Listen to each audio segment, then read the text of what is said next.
Hi, Jeff Bridges here.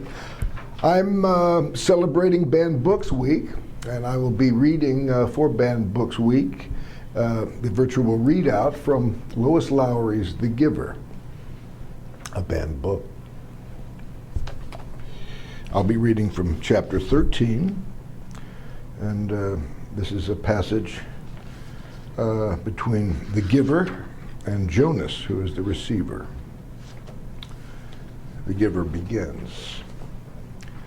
When you become the official receiver, when you're finished here, you will be given a whole new set of rules. Those are the rules that I obey, and it won't surprise you that I am forbidden to talk about my work to anyone except the new receiver. That's you, of course. So there will be a whole part of your life which you won't be able to share with the family. It's hard, Jonas. It was hard for me. You do understand, don't you, that this is my life, the memories. Jonas nodded again, but he was puzzled. Didn't life consist of things that you did each day? There wasn't anything else, really? Well, I've seen you taking walks, he said. The giver sighed.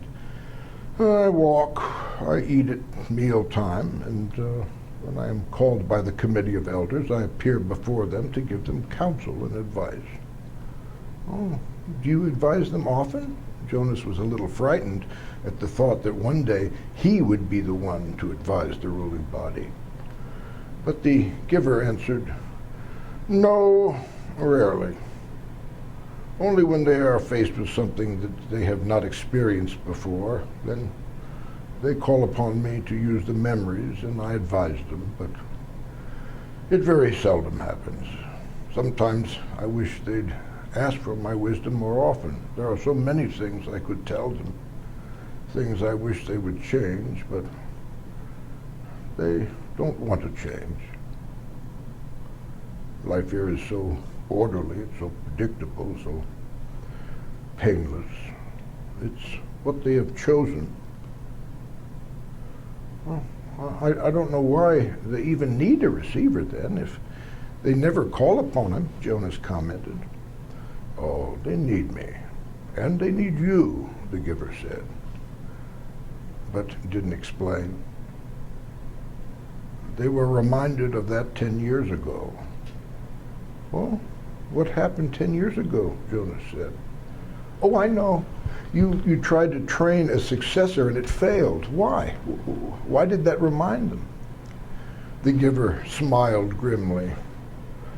When the new receiver failed, the memories that she had received were released. They didn't come back to me, they went. He paused. He seemed to be struggling with the concept. Well, I don't know exactly. They went to the place where memories once existed before receivers were created.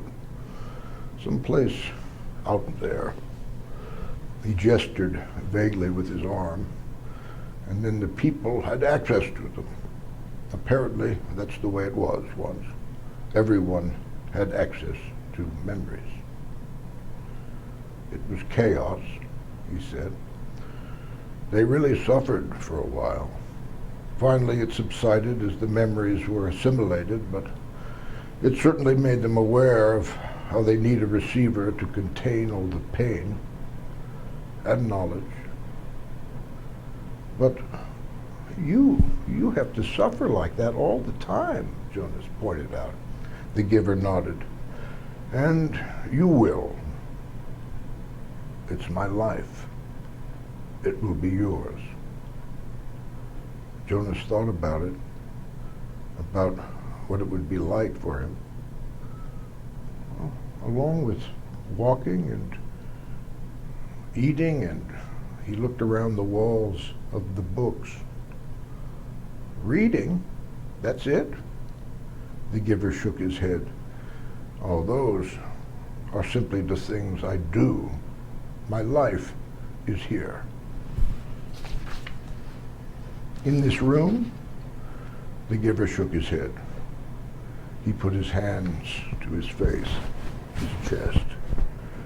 No, here, in my being, where the memories are. Well, my instructors in science and technology have taught us about how the brain works, Jonas told him eagerly. It's full of electrical impulses. It's like a computer. If you stimulate one part of the brain with an electrode, He stopped talking.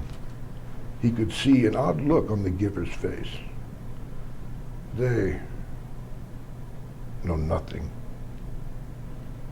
the giver said bitterly. Lois Lowry's The Giver. I don't like anybody messing with my rights, whether it's reading books or, walking down the street or who I like or whatever,